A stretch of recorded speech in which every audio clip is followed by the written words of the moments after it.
Hello and welcome to episode 66 of Critical Strike. I'm Kyle Dumond, and with me, as always, Mr. Josh Bicknell. Hello, Kyle.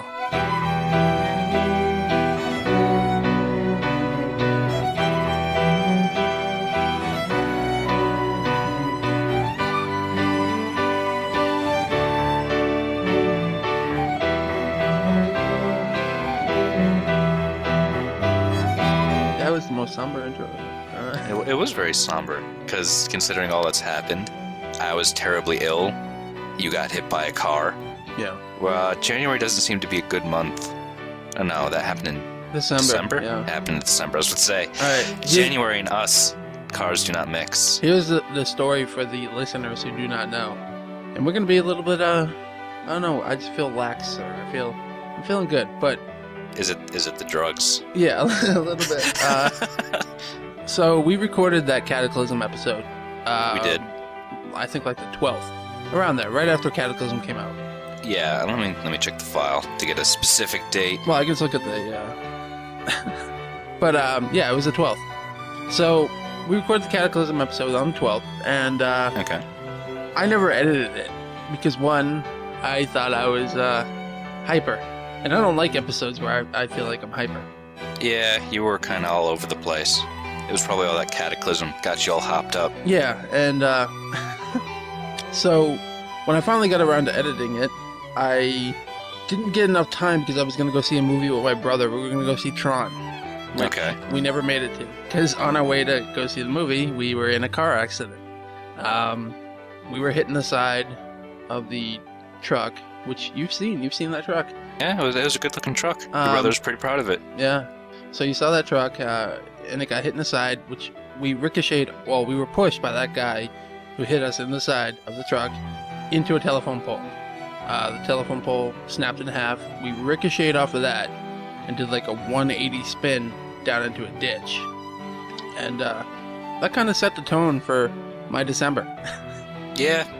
And then, so I was all messed up. I got a, as they say, a level 2 concussion, which I don't even know what, level 1 or level 2 or level 3. I'm hoping to get to 99 in geekdom terms at least, but no, so that was my December. And then you got sick, didn't you? Yeah, I had a pretty terrible upper respiratory infection for all of the week prior to Christmas and during Christmas. Yeah. So by the time I went to Nance was here the weekend prior to that. So she left Monday because some stuff happened with her family. And that Monday night, I started, I got a little tickle in the back of my throat. I'm like, whatever. Tuesday, I felt like I had been dragged through a gutter and then beaten mercilessly. Hell yeah, you were. Yeah. And then I still went to work because I'm pretty badass. Right. And then Wednesday, I went to work again and I felt a little better. And then Thursday, I was getting dizzy and shit just was terrible. And I'm like, I gotta go to the doctor. And she's like, yeah, you got a pretty bad upper respiratory infection. So then she gave me some antibiotics, which I took, which means I couldn't drink during Christmas. Oh, man. Which was terrible. What about New Year's? New Year's, I was fine. I don't even think I drank on New Year's, to be honest. No, I think we were actually on Skype. We were, and I said I was going to get drunk, and then I didn't. Right. Huh. We're losers. And, yes, so Christmas Eve, which was that Friday, I was pretty much just passed out on my futon, played video games all day.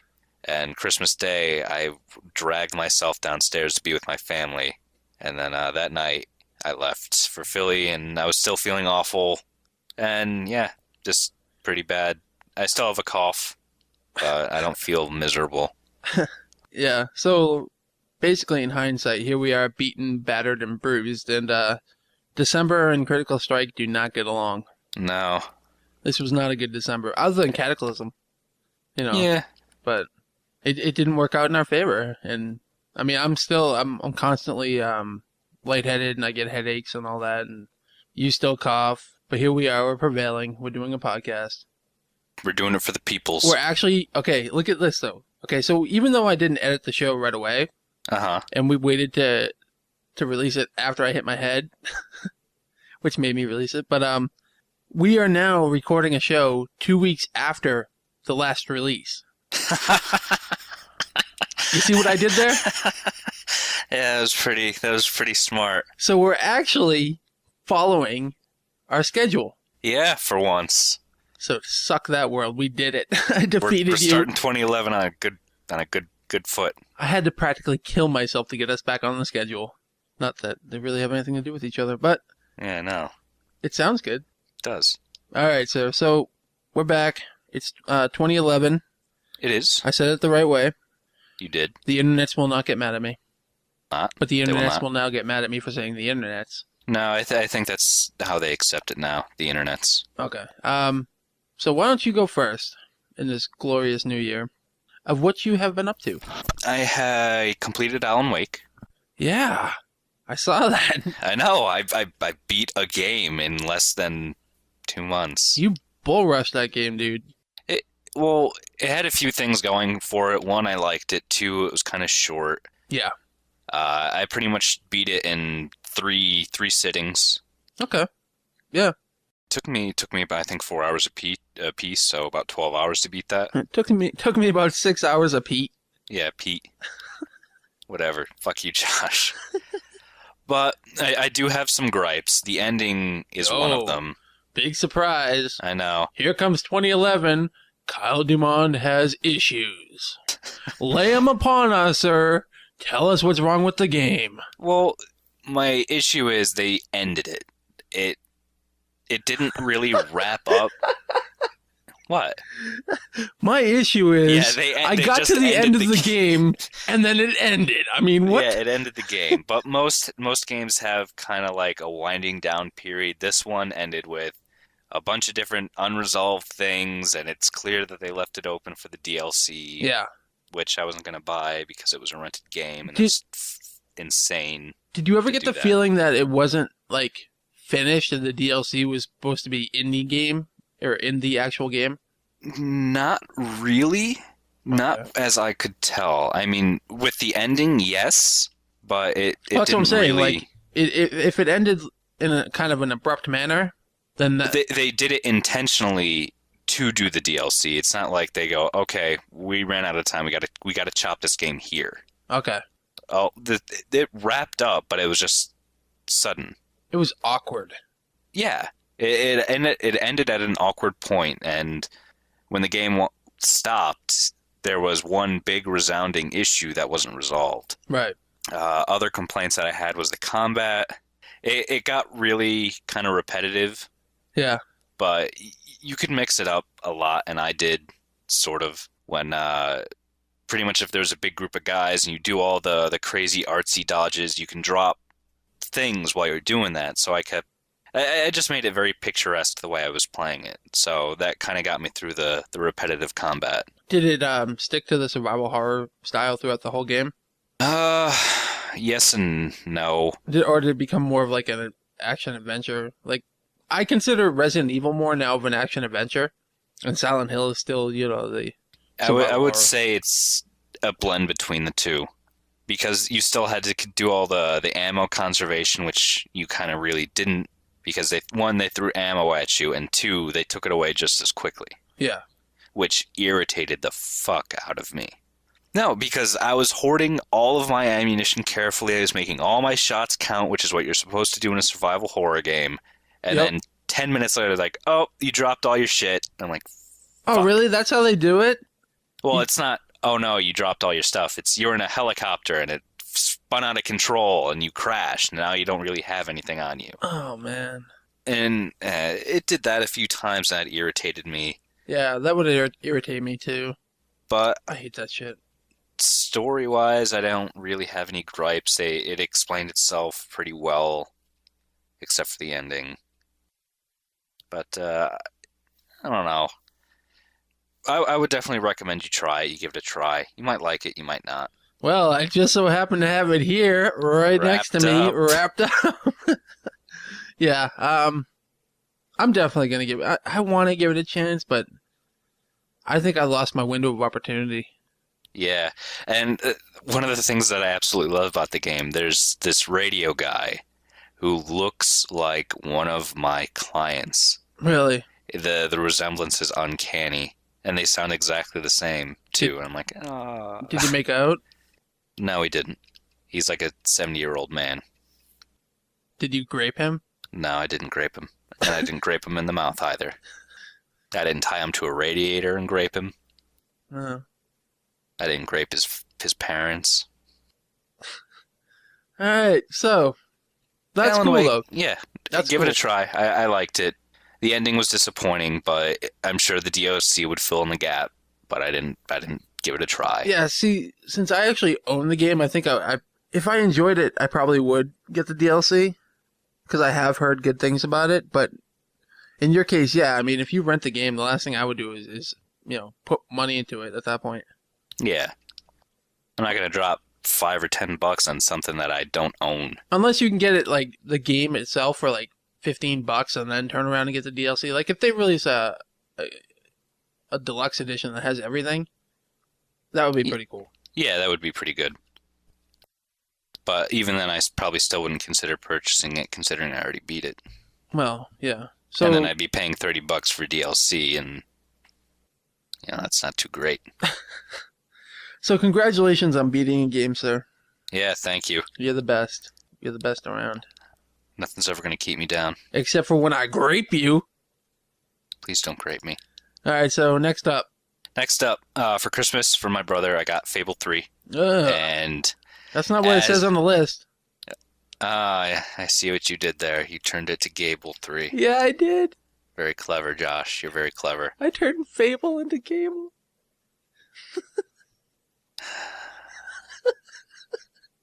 I'm so proud of myself.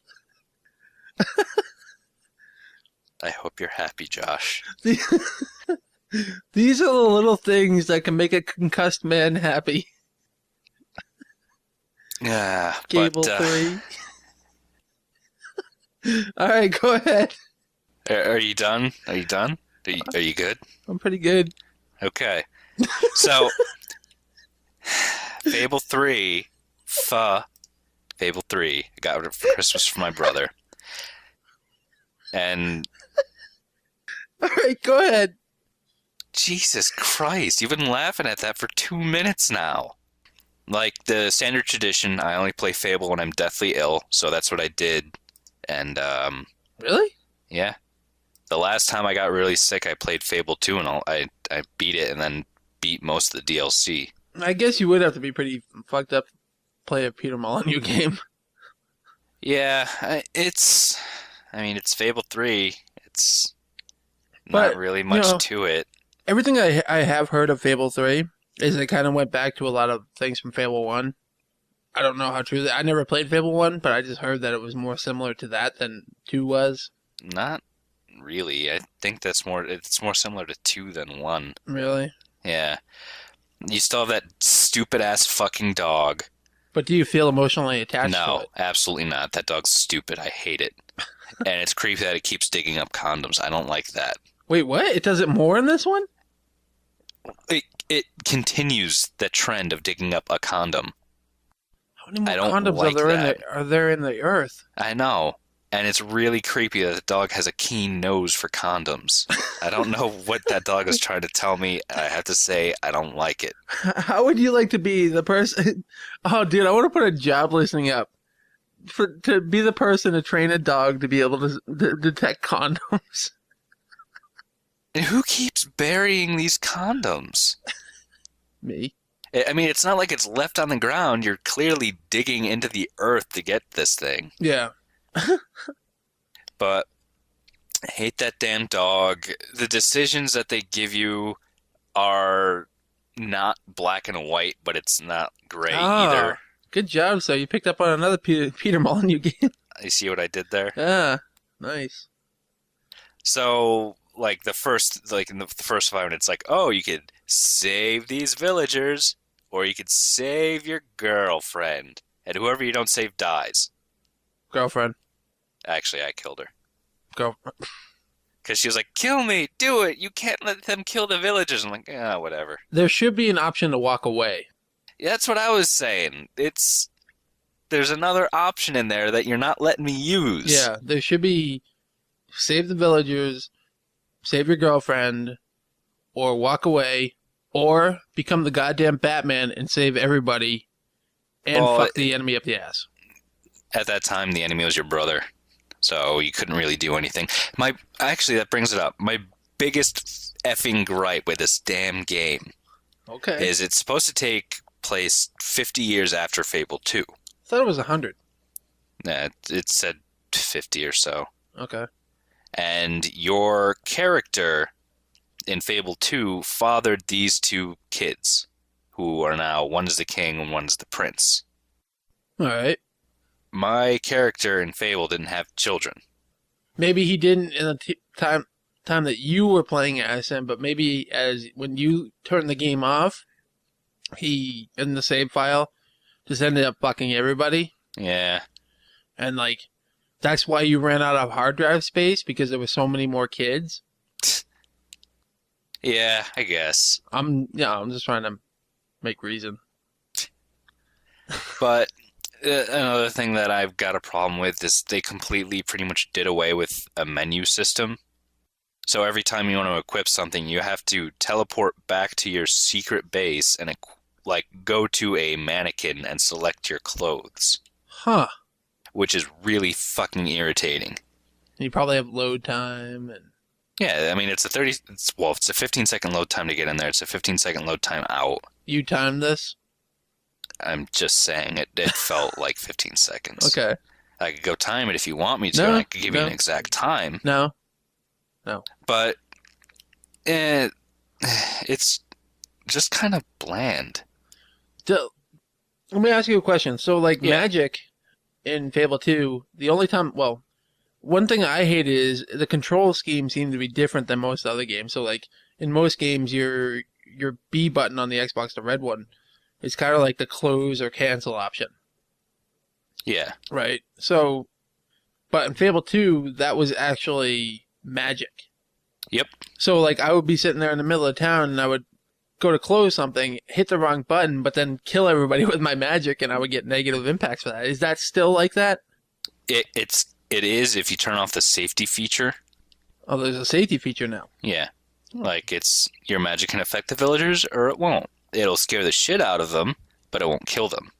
Okay. Do you still get negative impact for scaring the shit out of them? I don't know. I don't notice, honestly. So basically, Because- you don't get too wrapped up in the good or bad thing with that type of game. No, I choose the good anyway. Really? Yeah, I always choose the dick. you would. Yeah, I like Probably being an 'cause you're asshole gay. in those games. I really want to see what some of your other we'll talk about it in a bit. Right. But it's just a very kind of bland game with bad decisions, but okay voice acting. Like John Cleese is in it. Stephen Fry, I think, is in it. I think he's redoing one of his roles from the second game. But it's Fable. It's a bland Fable game. I thought all Fable games were bland. Well, yeah. I mean, that's it. It's mediocre at best. All right, so that's Fable 3. I don't know. I got one more thing. It's really creepy the way it tracks stuff and compares it with things that other people have done who've played that game. What? Like I got a text message saying, "I see you've had more sexual encounters than me. Did you get any diseases?" Wait, To what? which, to which I responded, "What the F are you talking about?" Was to this which she from a friend you replied, know? "Yeah." Okay. And she's like, yeah, I saw that you had like 2 more sexual encounters. Did you get diseased?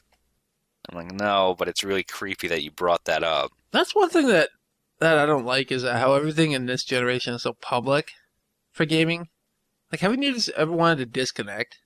No, because I'm competitive and I have to beat everybody and everything, which is why I had more sexual encounters than her. Because I saw that I was getting close to beating her, so I did beat her. So it revealed itself. Yes, it did. All right. Maybe I should rent it and then we can try like the co-op. Yeah, I mean, I haven't tried that, and I guess that might be kind of fun. Did you rent it? Oh, right. No, No, you it got it was from your a brother. gift. Yeah, that's right. So I'm going to hang on to it for at least, a little longer. Yeah. Alright, so maybe I'll rent it and then we can give that a shot. Okay. That's Gable 3. It's Gable 3. So, my last thing I've been up to, which is sort of a mystery, and it was supposed to be a mystery until I unveiled it on a podcast, but then you checked my goddamn Xbox Live achievements. No. Hold on, No? hold on. No? I didn't go to like check them. I didn't like go, I want to see what Kyle has. I went to the website, our website, where it Okay. has my PSN card and it has your Xbox Live card. Ah, damn it. Okay, and then I saw these like 3 pictures. I was like, what the fuck is that? I have no idea what games these are. And Kyle doesn't play new games. Kyle doesn't even play games. So I clicked on your picture and then I was like, huh. I'm not gonna say what they were. I want you Yeah. to reveal how much of an idiot you are. So then I was like, huh, that is not what I expected at all. And we happened to be on Skype at the time. Yeah. And thus the humiliation began. Yeah. But not even so much from me. Everybody else. Yeah, I was actually pretty good about it. Everybody else railed on me because I picked up a Kinect. Yeah. And Kinect Sports. And Kinect Adventures. Well, Kinect Adventures comes with it. And that was it, wasn't it? Yeah, and then my mom was like, "Oh my God, you got this! This is so cool! It's like the Wii!" Oh. And then she picked up a third-party Zumba game, which is fucking terrible. Really? Yeah. But the first-party stuff is fun. It tracks well. What the possibilities of it could be are interesting, and I'm excited for that. Well, kind of like I did when I talked about the move. I want you to talk about like a bit of the setup. Like how did you have to move things around? Did you have to Well, I moved shave my your Xbox back? down. I moved my Xbox downstairs.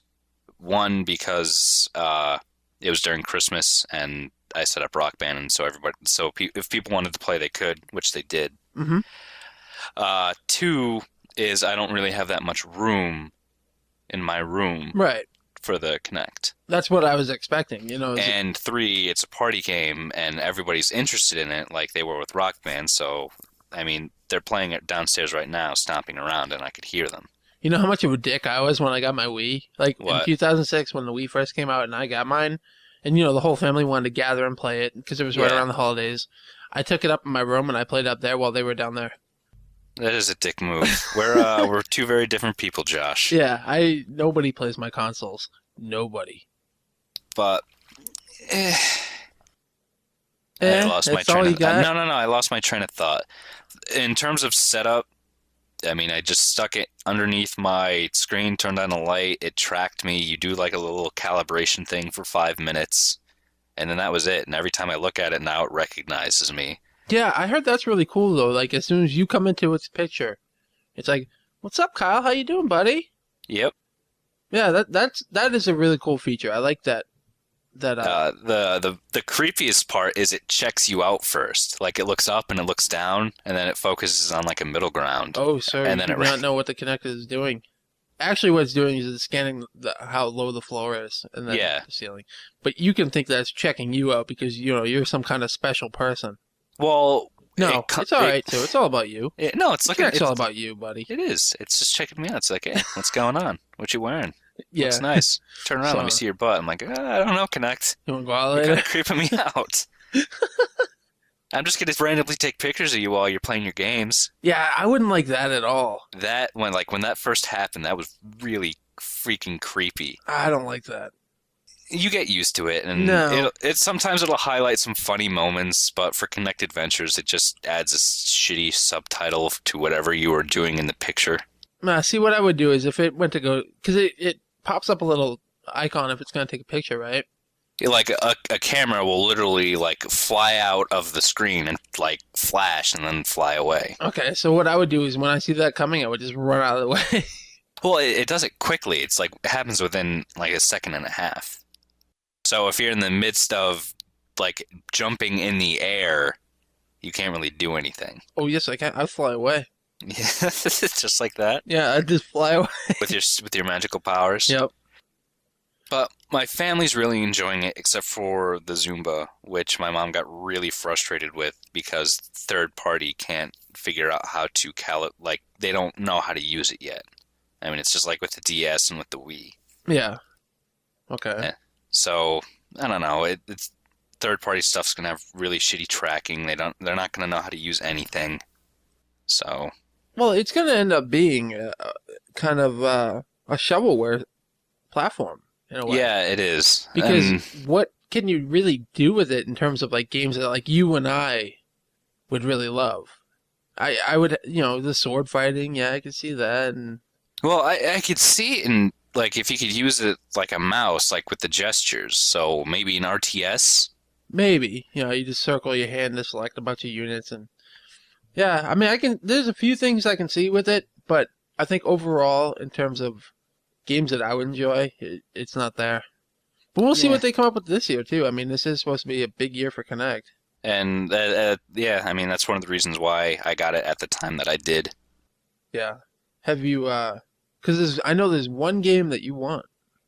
I know. One game. One game. One game. One game, and it will be all worth it, So, Josh. have you heard anything on that one game? I have not heard anything on that one game. And what is that one game? Steel Battalion. And I still don't know how that's going to work. I mean, seriously, like, I still don't know how it works, and I've sat down and I've played with it. yeah, like, are they going to have, like, little buttons up on the screen that you have to kind of, like, hit? Rather than having, like, the big button controller in front of you? I think it's gonna be you are the mech, like your body. I can see you out there with with your arms like you're flexing in a way, right? And you're just going pew pew pew pew pew pew pew pew. Well, I think in terms of like dodging stuff and flipping your mech or getting your mech back on its feet and walking. Yeah, I And don't then know. I guess it's gonna have like a buttons on the screen for you to press for your weapons and aiming and stuff. And ejecting, because if you don't eject within 15 seconds, Yeah. I So really it's- hope it just scans the controller or something and you just have to press it. that's not gonna happen. I don't know. What it picks up is surprisingly Yeah, but how is it supposed to detailed. detect you pressing buttons when it's away from the buttons? I don't know. So like you would actually I have don't to know, sit. Josh. It's wishful thinking. You would 'cause I have to really sit like with the that Kinect controller. behind you to be able to do that, you know? I don't think I could play with the Kinect watching my back. Yeah, well, I don't know what it's doing, Josh. so did you mess around with any of the other features or anything, like the whole Kinect hub thing that they have? Yeah, I played with the Kinect hub. It's a lot of gesture-based stuff. I didn't do any of the Kinect messaging because one of my cousins actually had one, and I was really surprised that she got it. Yeah. But Is she she's a lesbian, Josh. Okay. Gives me something to work with. Anyway, No, I gotta get a Kinect. well, she never answers my messages, so I tried to do like the video chat or like the video messaging, but that didn't go through. Okay. So I have not had a chance to play with that. Does it get as annoying as I think it would if you're on the interface and you gotta like hold your hand up there until the whole circle completes? Well, the circle will complete in 2 seconds. Yeah, but that's a lot of work. You don't even have to hold your hand up. You just have to move your hand into the area. You don't have to hold it out in front of you. Okay. So it can just be you're just curling with, I guess, because it kind of just detects your fist as a nub. So if you just move the nub to kind of where you have to go, it'll select it. I'm gonna grape and connect you.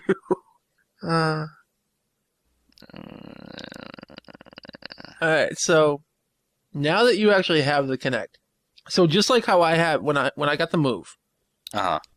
I started to imagine games that I would like to play with the Move, or different things that they could do with Yeah. it. Now that you have the Kinect and you've experienced it and you know what it can do and all this other stuff, are there any types of games that you would like to see with it? Well, like I said, like a real-time strategy, something where it would take, where you need more precise control over stuff, like a mouse. I don't foresee a first-person shooter or any kind of shooters with it, because that would just be terrible. Yeah, that one But- video that we saw. Yeah, the paintball one. Pew pew pew. But like a strategy game, or even A fighting game? Are I you don't gonna wanna do f- dragon punches, sir? no, that'd be stupid, and I get way too tired way too quickly. Yeah. Because that Kinect volleyball fucking wears you out Yeah. and also makes you punch the ceiling, which I did. At least you haven't punched out anybody in your family yet. Uh, Uh-oh. I hit my sister almost in the kind of the face area Eh. playing ping pong It's not a with big an deal. open hand. Oh. Alright. Enough of this shit. Unless you got anything else to add on Kinect. No, that's it. I mean, We'll see what the feature holds for yeah, you. With it. I want to see what it can do, or Yeah. what people can do with it. I mean, do you really need to talk about the games anymore? I think everybody knows what Kinect Adventures does, and Yeah, I wasn't really going to talk about the games either. you just want to talk about the experience. Yep, Fair enough. So wrap it up for you? yep, it wraps it up. It wraps it up, and then the dog comes and grabs it and buries your condom under the dirt, and then 20 or 50 years later, some dog comes around and grabs your condom out of the ground, and you just fuck some shit with it. That's terrifying. It's horrible, Josh.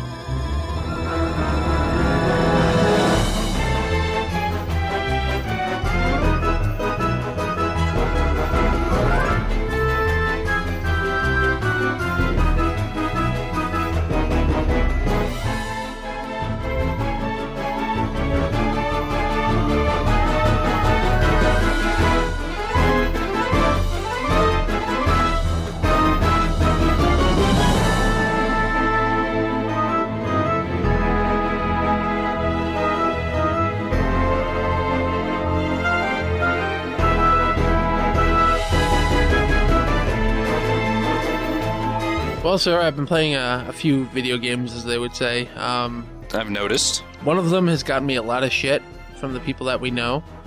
Okay. Because really, nobody will play this game at all. Like, I've never heard another podcast talk about this game, so I think we're going to be like the first in the world.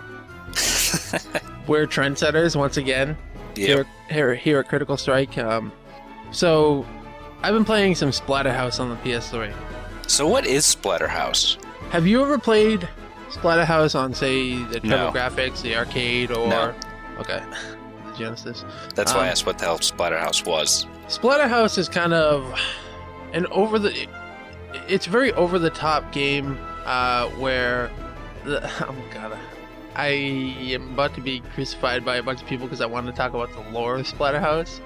There's lore to what is the game? Okay, the game is kind of it started in the TurboGrafx and the Genesis and all those other systems. It was kind of like a side-scrolling beat 'em up, Okay. where you have special powers due to the mask that you're wearing, and you're fighting demons or mutants or all these other things who kidnapped your girlfriend. Okay, it seems pretty standard fare for an older game. Yeah, yeah. And so it's a game that was so bloody and fucked up and gory pre having parental advisories on it. That's how old Splatterhouse is. So this one follows suit. I mean, except for now, it's kind of like Castlevania Lords of Shadow, Darksiders, and God of War. So it's kind of a beat 'em up in that style now. Okay. Yeah, the best way that I can put it is if you've played Darksiders, you've played Splatterhouse in a way. All right. So you have your mask again, and once again you're called the character Rick. Rick is kind of like a nerdy guy who his girlfriend was kidnapped. He was a doctor, I believe, and His name is Rick. yeah, Konami is not known for naming their characters very well. And so your girlfriend gets taken away. You find the mask. You put the mask on, and you find out that it has powers, and there's like a demon inside of it, and the demon wants to use you to free itself or just to kick the shit out of people. Okay. And so your body starts to alter. All of a sudden, Rick goes from like this 100-pound man to like this 200-pound muscle gelatinous piece of shit who has spikes coming out of his back. Wow. And you beat the shit out of things with your fist, just like you did in the old 2D Splatterhouse games. Okay. But Splatterhouse was also really known for its weapons. Like in the old school ones, you could like pick up a 2x4 and smack a demon with it, and it would actually splatter up against the screen and then slide down in front of you. Oh. So, I mean, it's known for being very over the top. It's also known for not being a very good game. Most people don't like it. They are notoriously hard. But it's also kind of one of the early games that have multiple endings. I mean, yeah, multiple games had multiple endings, but I mean, this one had like a shitload in the previous ones. But so the one that I'm playing now on the PS3, similar style. You get your girlfriend gets kidnapped. You find the mask. The mask actually talks to you in this one, which is creepy on its own. That is really creepy. I don't think I could deal with the talking demon-infested mask. Yeah, and it has a big attitude too. It's like, "Don't be a pussy, Rick. Just fucking put me on." And I'm like, "What? You're a fucking mask." I don't take orders from no mask. Yeah, I don't need you. Fuck you, mask. Well, yeah, I do need you, because here comes some demon. So you put it on, and then, he turns into the big gelatinous piece of shit, and the demon needs blood to give you power. So you just, as you're beating things up, blood is being absorbed by your legs up from the ground, in a way. And that also ends up being, like, your health. So, say, like, it actually does something really cool, because, like, God of War and Castlevania, I don't remember how Darksiders did it, but if you need health, like, there's usually, like, a fountain that you can go up to, and that'll rejuvenate your health. I don't remember. How did Darksiders do it? You killed things, and if you absorbed a green soul, your health went up, and if you absorbed a yellow soul, your wrath went up. Okay, so it's pretty similar. And this one here, you had an ability where, like, if you're surrounded by a bunch of demons, you can hit, like, I think it's L1 and circle, and all of a sudden all these, like, tentacles come out of your fucking side, and they go into each thing, and you, like, absorb their life out of them, which re-heals you. And you can do it as long as you have, like, what would be wrath, which is blood in this one. Okay. So you can actually heal yourself mid-fight, which is pretty cool. And that's basically it. I mean, there really isn't too much to talk about Splatterhouse, except for you just go from room to room and beat people up. There's a couple of puzzles. There's things where, like, there's spikes hanging out of on two sides of spikes in a room, and you have to find a way to lower them to open a door. So the way that you do it is you grab a demon and you throw them on the spikes to add weight to it until they come down. So, I mean, like I said, it's just over the top. And the whole time, the fucking mask is yelling at you and swearing at you, which I was getting a little tired of. Like, what does it say to you? It's like, "Yes, more blood. Give me more fucking blood." And does I'm it like, really swear? Oh, yeah. All the time. Every other word out of its mouth, it's fucking. And I'm all for swearing and everything, but even I was like, this is... That's too much fuck. Yeah. It was getting to be a little bit much. And I don't know. It ended up pissing me off because I made it through, like, the first 2 hours of it, which is surprising. But so I made it through, like, the first 2 hours, and I finally died. And now I realize why most people don't like this game. Doesn't save? Well, no, actually, it pretty much starts you off right where you died, which is nice. But okay. You have to wait like a minute for it to reload. So every time you die, you have to wait a minute. Why do you have to wait a minute? Because it reloads the entire level, and then just drops you in from where you were. So it's just bad code? Yeah. And so, like, I was at a really tough part, and I couldn't figure out how to beat this thing, and I died. And so, okay, fucking wait a minute, blah, blah, blah. Fucking looking at my watch, and I was like, oh, cool, load up. I play some more, and I'm beating up guys, and then I get cheap-shotted, and I died, and fuck, now I gotta wait another minute. And then I get to the boss, and I died again, and then I died again, and finally I beat the boss, get to another part, died again. So finally I said, fuck this, took it on my PS3, put it in the GameFly slip, and sent it back. Aww. I don't have time for these shitty load times, And for a really generic game anyways, I would rather play the Dreamcast Darksiders than a generic game that swears at me. It was starting to hurt my feelings.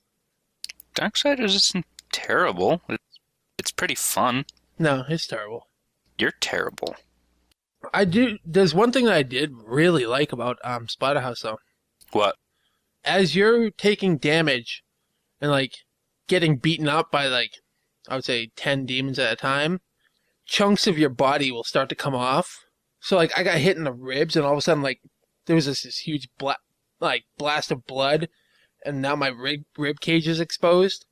So, like, your body is degrading as you're fighting, which is pretty cool. That is pretty neat. Yeah. Also really gross. It is really gross, but like I said, it's a very over-the-top game. I don't know. I heard that they're not going to patch it, but if they did, and they fix the load times, I'm going to rent it again. I would like to beat a game that nobody else plays. I don't know. I liked it. I can honestly say what I played of the game I liked, but that's mainly because it's a style that I'm also very familiar now after Bayonetta, God of War, Darksiders, and so forth. Okay.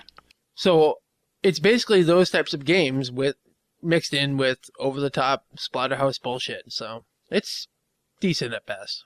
And that's Splatterhouse. You should play it. No, you shouldn't.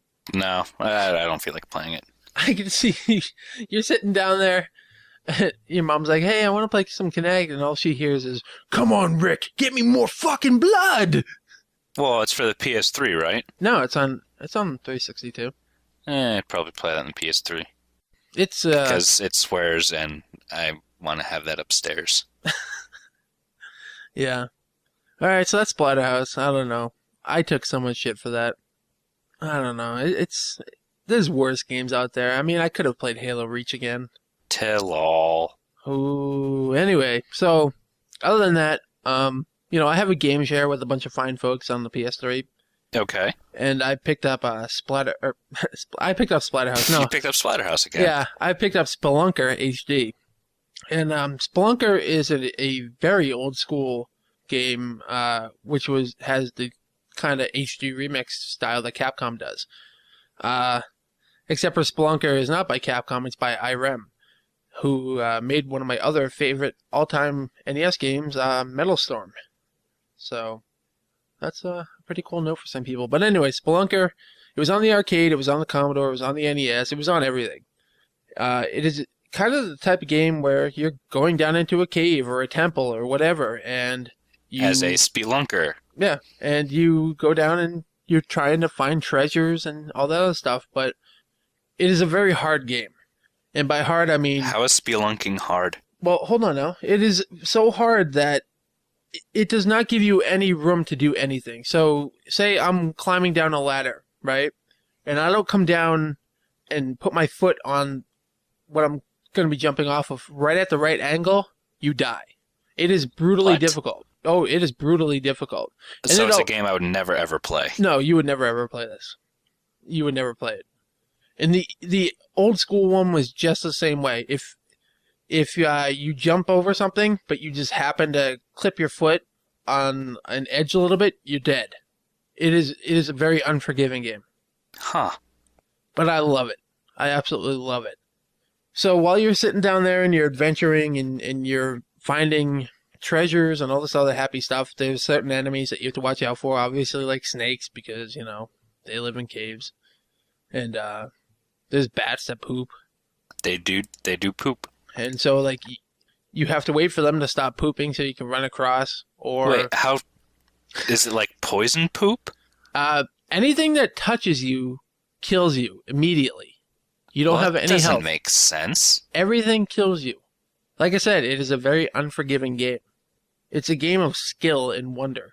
So you have to wait for the bats to stop pooping, or you can use a flare to get across them. So, like, if you use your flare, the bats are kind of like, oh, this is fucked up, I'm leaving. Then you run across. The snakes you have to jump over. There's also boulders, kind of Indiana Jones style, so, you cross a certain path and then the boulder starts coming out towards you, and it can run you over if you don't get away. And then there's ghosts. So, the ghosts, what you'll hear is a certain little jingle when they're appearing on the screen. Okay. And then you have to look around to find where they're coming from. And you have to use your own air supply as kind of like a vacuum. You have to convert it into a vacuum to suck up the ghost, kind of a la Ghostbusters. And there are different types of ghosts. So one might be a really huge ghost. So as you're sucking it into your air supply, it breaks down and becomes like 20 ghosts. So then you have to use your air supply to get those too. At which point you're risking suffocating yourself. You see what I'm saying? Why do you have an air supply? Because you're going down into a cave. It's a really big fucking cave. It shows you a map of how far you've gone down. It actually keeps like a measurement of how far you go too. I haven't even made it past like the 7th level, and I don't remember the exact number. I'll have to get a picture of the map, but it is a huge, long game. I don't think I'm ever gonna reach the end ever. I can come back 40 years from now after still playing this consistently, and I will still not be at the end. Huh. Which isn't bad for a $10 downloadable game. No, that's not bad at all. It's just brutally hard. That's where people have a hard time with it. Like, they had to add certain things into the HD version called like the rope fix, because a lot of times like you'll jump to a rope, and you have the freedom of shifting left or right on a rope. So sometimes like when people jump, they'll press the button and keep holding right or left, which way they're jumping. Okay. They would catch the rope, and then they would still be holding right, thinking, I'm still in the jump, but then they would just slide themselves off the rope and die. That's pretty harsh. Yeah, it's a very harsh game, but I like it. You wouldn't like it though. I wouldn't. I put it on. No, go ahead. I put it on Pete's account, because it has an online co-op mode too. So like you can have like up to 6 people going through spelunking together. How? Like, what's the benefit? I think it's kind of like New Super Mario Brothers in a way. Like you're all going through on your own, but you might just happen to have something where you need each other, or you can fuck up somebody else. And then also, like, it's kind of like a race to see who can get down further. Oh, okay. I don't know. We haven't tried that yet, and I don't think we ever will, because I think just the difficulty will keep everybody away. I see. I would never play that game. That sounds way too hard. I'd get way too frustrated, and I'd probably wind up breaking a controller. But see, it also becomes a pattern, because when I first played it, I couldn't even get past the first level. And so now I've played it so much that I can get to the 10th level or the 7th level in about a minute. Oh, so just it's one from of those. Remembering everything. Okay. I like games like that. It forces so you it's to, a memory game. In a way, yeah. Yeah, But, it could probably be done by me then. You wouldn't play it. No, I still wouldn't. No, you're a pussy. Okay, and then the other big game that I played was we had the Steam sale, which we I don't see what the whole hype was about it. It was very different this year than it was last year. Uh-huh. I mean, extremely different. Uh-huh. Last year they had maybe 40, 50 games up for sale on one day. This year they had 12. And then they kept putting the same games up for sale. So like KOTOR was $5 for like 3 days in a row. Really, who doesn't have KOTOR at this point? It's a shitty game anyways. Nobody wants it. So you're wrong. It's a good game. The Steam sale was the biggest disappointment of my 2010. Because I was looking forward to that. I mean, it really caps off December. You get hit by a car, bad Steam sale. Bought Mass Effect. Yeah, that really surprised me. That All right, so you disliked the first one so much that you actually got the second one. Here's why I've had people asking me why I bought Mass Effect. In fact, you asked me why I bought Mass Effect. I just did. Yeah, so fuck you. The reasoning is I was on Skype with James and Mike, and we were talking about Fallout New Vegas. And James and his cousin are now doing a podcast. They put out their first kind of trial episode 0, if you will. And James was talking about how Mass Effect is his game of the year, which, as it was for many people, it was for you too, wasn't it? As you recall, Josh, my list was in no particular order. Okay. They were just my top 5 games. Whatever. So it got me thinking, and I asked him, like, if you went to play Mass Effect 2, should you play Mass Effect 1? And as it was put to me by Mike, not really, because Mass Effect 2 was kind of a do-over for them, in a way. It was a mulligan. It was, oh shit, all this stuff sucked. Let's just take it out of the game. Right. So I was like, okay, fair enough. And then I saw that it was up there cheap, and I talked to Bill, and then I listened to the 3-hour PS Nerds episode. I finally finished that. I've been listening to it every day to and from work for the last week. Yeah. So I listened to the 3-hour PS Nerds episode, and they were talking about this year, Bill especially has played a lot of games that he would never normally play. And I'd like to take a bit of credit for that. Oh, yeah? Well, I got him to play White Knight Chronicles. Okay. I got him to play Street Fighter. All right. I got him interested in Final Fantasy 13. So really, I am influencing these guys to kind of broaden their horizon. You're making them experiment. Right. Pretty soon you're going to be sticking it in the pooper. Right. I will. So, fuck you. I kind of noticed at that point, yeah, Bill and I have kind of challenged each other to play these games, much like we used to do. And, but I never really tried games that aren't in my radar. Or at least I was very unwilling to. Like, I'm a guy that's set in my way. Yep. Yes, you are. And so I was like, fuck it. You know what? This game's up for sale. I'm going to give it a shot and see what happens. I mean, it's a well-known fact that I don't like Western RPGs. I don't like sci-fi elements. I don't like trying what I don't already love. You don't like anything that's good in the world. I don't like things that I don't love already. So, like... Well, how are you going to find new things that you like, Josh? I won't try a turkey sub. I have to get a ham and cheese sub. You see what I'm saying? But turkey's healthy. But ham and cheese is awesome. This is just the way that I am. I will eat... And why would you get a ham sandwich? Ham is so boring now. You get like a meatball sandwich. But if I get a sandwich from like a restaurant or whatever, or a sub shop, it's always a ham and cheese sub. Always. And not even a chicken cutlet? Nope. Always a ham and cheese. Meatball? Always. So that kind of tells you that I'm the type of person... Shut up. So that tells you that I'm the type of person that once I find something that I love, I never leave it. I just keep doing that over and over and over. So I bought Mass Effect 2, and I really didn't have many expectations of me liking it. Obviously, because of my past experience with Mass Effect 1. Uh-huh. But I also didn't realize, once I started the game, first off, it is beautiful on the PC. Yeah, it's a gorgeous game in general. I mean, it looks fantastic on the 360. Yeah, it's a good-looking game. So I did the whole Cerberus network thing, which I don't care about. And then I go into it, and I was like, wow, this is actually quite different than Mass Effect 1. In fact, it's completely different than Mass Effect 1. Yes, it is. So that was a pleasant surprise for me. And I actually like the combat now. While it's still Quake with our dialogue trees, the combat is a hell of a lot better than what it was in Mass Effect 1. It is? I hated the Mass Effect 1 combat. What class did you pick? I think it was... I can't remember right now. Is it the sniper rifle with the engineer powers? I have a lot of powers. I think I went all... Oh, you went full biotic. Yes. I think that's... I can't remember the name of that class. The Adept, maybe? Oh, yeah, Adept. So, yeah, I went that route. And I'm a female shepherd. Yeah, that's really the route to go, just because her voice acting is so much better than male shepherds. I actually do like the voice acting in this game. Yeah, it's a well-done game. Well, let's not go that far. So, I like the combat, I like the voice acting, the game looks beautiful, but it still has all these options that I don't give a fuck about. Like what?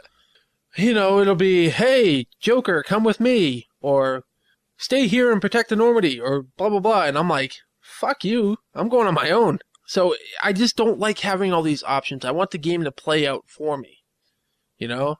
This is where me and Western RPGs don't come together. I don't like options, I like the game to play itself out. So you don't like making your own experience. Right. I like being able to watch it unfold. I don't like to be the one to drive it to unfold, is what I'm saying. So even though I'll generally always play the dick in a game, so like Infamous, I went the evil route. Mass Effect 2, I went the evil route.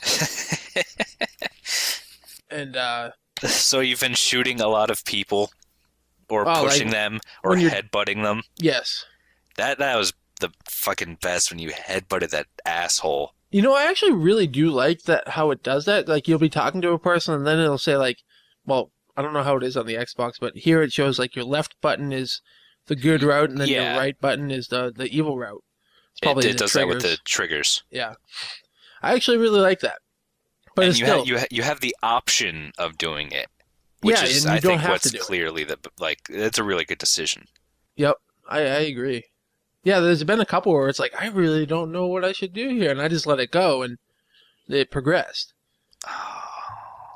So that's a really good good way to do it too. Yeah. I mean, so overall, I mean, if you were to ask me right now what I actually thought about this game, so go ahead and ask me that right now. So what do you think about it so far? You know, I quite enjoy it.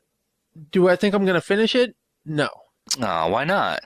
Because I think I'm already over it. You should pick it up every once in a while. You won't regret it. And really, though, the alien stuff is just getting out of hand. I don't... What? You know, I can broaden my horizons into Western RPGs, and as Pete put it too, there's a difference in Western RPGs. There's BioWare games, and then there's every other Western RPG. So BioWare kind of does everything a bit differently. Yeah. Which I can see. I mean, I've played New Vegas, and I've played Mass Effect 2.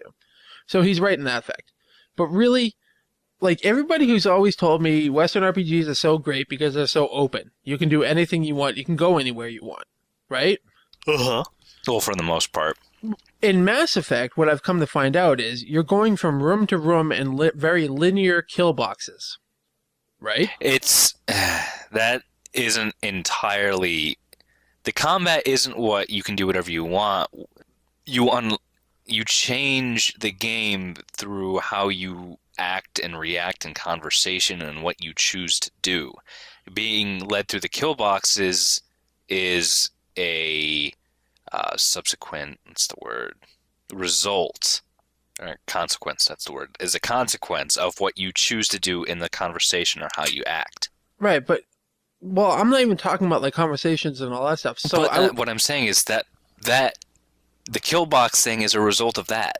It really isn't, though. What I'm saying is, when I got sent out to a mission by the elusive man, which is really dumb, by the way. Charlie Sheen's dad. Yes, I've noticed that. It looks just like him, too. It's yeah, creepy. It does. When I got sent out to that mission where you go and find out the collectors are actually attacking one of the villages or whatever they are, colonists right now, and you get out there. Villagers. You look, this alien stuff is new to me. God damn it. Oh, help me, Shepard. There's a dragon attacking us. Tells you what type of game I typically play, right? Yep. So, you get out to the colonists, which are being currently taken over by the collectors or whatever they are. That's right, yeah, the collectors. Yeah, they're collectors. So, you get out there during their attack, and when you land, you have a big field that you're in, and then you go into a building. Oh, look, these people were attacked. Go through the door. Now you have no option of where you can go except for one door. So you go back through the next door. Now you have no option of where you can go except for through the next door. And it's one big room that you're going to while attacking people. You see, that's what I'm talking about. Is like the missions are very linear in that way. I don't see the problem with that. It's just not as it was explained to me by others. Like, obviously, a game like Fallout is going to be way more open than a game like Mass Effect, or I'm sure even Dragon Age. Because Pete put it as, this is just the way that BioWare does it. Whereas, like, Bethesda is more open, which, I played Oblivion, it definitely is. So I think that was a bit false advertising from others to me, in a way. But either way, it's not as bad as I thought it was going to be. It is a definite good progression over Mass Effect 1, from what I played of Mass Effect 1. Yeah. It still is buggy. It's a BioWare game, there's going to be bugs. So I fell through the Citadel in Mass Effect 1 and quit there because I fell through the world. In Mass Effect 2, now I'm stuck on top of a guardrail. Where are you stuck on a guardrail in? I don't know the name of the planet. You know the mission where the planet where you pick up the assassin from? Yes. I'm on that planet. Okay. So it's there that sorry. Are you in that? Are you going through that skyscraper? I'm doing something on there. Okay. I got the assassin already, and I got one of the other people. Okay. And I saved Miranda's sister. Uh-huh. So I did that stuff. I think I was just going around, getting ready to get my way out of there. Okay. And I was going down a flight of stairs, and I just happened to nudge up against a guardrail, and all of a sudden my character popped up on top of it. and then I can walk up and down the guardrail, but I can't get off of it. So you're grinding? Yeah, in a way. So, I mean, I have a save from 2 minutes before that, so it's not that big of a deal. It's the fact that it still happened. Yeah, and that kind of, I haven't played it since. I think you should keep going at it. I mean, you put in how many hours? 11? 11.2, I think it was. Yeah, that's a fairly decent investment, and you've gotten through... How many people have you picked up so far? Have you picked up the... I picked up the chick who's a psycho. Okay. I picked up the guy who... you pick up from the first, like, nightclub area, the Omega or whatever. Okay. Yep. Okay. I picked up the doctor. All right. From that area. He has by far the best conversation dialogue. trees. Yeah, his dialogue is actually really cool. I like that doctor. And I picked up 2 off of that planet with we helped Miranda's sister at. Okay. So I think that's about where I am. Oh, so you haven't grabbed the Krogan yet? Which one's the Krogan? Grunt? No, I did pick him up. Okay. I did pick him up. The one where the perfect one or whatever it is, where they kept saying he's perfect. Yeah. Yeah, I got him. Oh, so you pretty much just assembled the team, so you're almost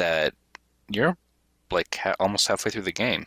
Yeah, how do you like that, bitch? I actually played a game. Are you proud of me, sir? I am. You should keep going with it. Now you and Bill have to play and beat Final Fantasy VI. All right. If I beat Mass Effect 2, I'm going to put this on the line right now. Okay. If I beat Mass Effect 2, all right, you both have to beat Final Fantasy VI. Well, I can't speak on Bill's behalf, but I will. This is me publicly laying a challenge out to Bill to play and beat Final Fantasy VI. You already have yours. Yep. So there you go. If I beat Mass Effect 2, so it might be a while, but yeah, that's Mass Effect 2. I don't know. It's cool. It's nifty. It's over the top in terms of aliens. But the information it gives you, it's just all right over my head because I don't care. But it's so interesting. It isn't to me. I don't know. Look, I'm playing it. I haven't shit on it, have I? No, you haven't. Okay, so I think that should be good enough for this show. All right. Why don't you tell them how they can find us if they so choose? All right. There are a few ways you can do it. The first is via Twitter. You can talk to Josh with @Nasero. You can talk to me at KR Dumond, or you can talk to the podcast at Critical Strike. You could follow us. We might follow you. I know Josh will follow you. I'm kind of selective on who I follow. Yeah, I generally follow everybody. Except for Kyle. I removed him today. Oh. You could leave us a voicemail on our voicemail at 909-C-STRIKE or 909-278-7453. Or you can send us an email at cstrikepodcast@gmail.com. iTunes reviews, we love those, so you can leave those as well. That's right, we do. And you can also check out our podcast brethren over at Platform Nation. I'm sure they would really appreciate it. I don't want to go down the list of the shows. I just want to say, if you want to check them out, go ahead. They're good shows. They are. All right, and that'll wrap it up. Critical Strike 66, and we will see you in 2 weeks. Maybe. Hopefully. That's a tentative yes. We've penciled you in. Yeah. Oh, look, we have plenty of games to talk about. Look, there's like 3 or 4 games that both of us took off our list because we're already at an hour and 16 minutes. Well, I took 1 game off. You've taken off 3. And I have like 4 more. Oh, damn it, Josh. Yeah. Hopefully Gamefly will be good and I'll get something good. Something to talk about. Little Big Planet 2 next episode. Oh, sir, you are so wrong for not wanting to play that. So wrong. All right, we're out of here. Good night, peoples. Or good afternoon. Or possibly good morning. Whenever the hell you listen to the Stand Podcast. Good X. Good X. Bye. Bye.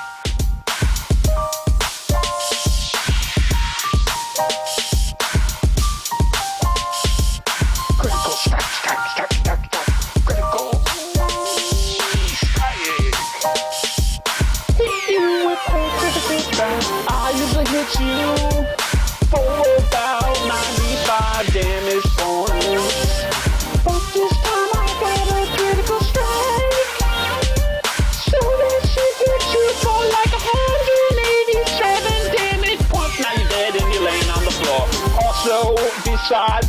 my damage more than double. Critical Strike is the podcast on the internet as Josh and Kyle, and they like to talk about video games. Every once in a while, Josh and Kyle like to challenge each other to a couple things, and they're like, hey, why don't you play this game? And Josh always does, and Kyle always tries, but Kyle never finishes, and Kyle always tries, and Josh is like, dude, why don't you just play the fucking game? And Kyle's like, I'm busy, and my girlfriend's out in Philadelphia, and Josh is like, when are you gonna ask her to marry you? And Kyle's like, shut the fuck up, and Josh is like, Kyle, you're fucking Canadian, and Kyle's like, fuck the fuck up, and Josh is like, Kyle, play goddamn game, oh, what the fuck, I'm always singing. I mean, I don't sing on the podcast. I'm always talking about video games. I'm always playing them, and you're always like, yeah, I played one game, and it's like Alan Wake or some stupid shit. And Kyle's like, fuck you, Josh, no one cares about what you think. And Josh is like, I think there's a couple people who care, but, you know, maybe not. And Kyle's like, yeah, I'm gonna shut you up with my big dick. And Josh is like, I'm pretty sure your dick isn't big. And that's what their podcast is about. It's like a married couple, they like to fight a lot, and then they get to the end of the podcast, and I'm pretty sure that's when they make out.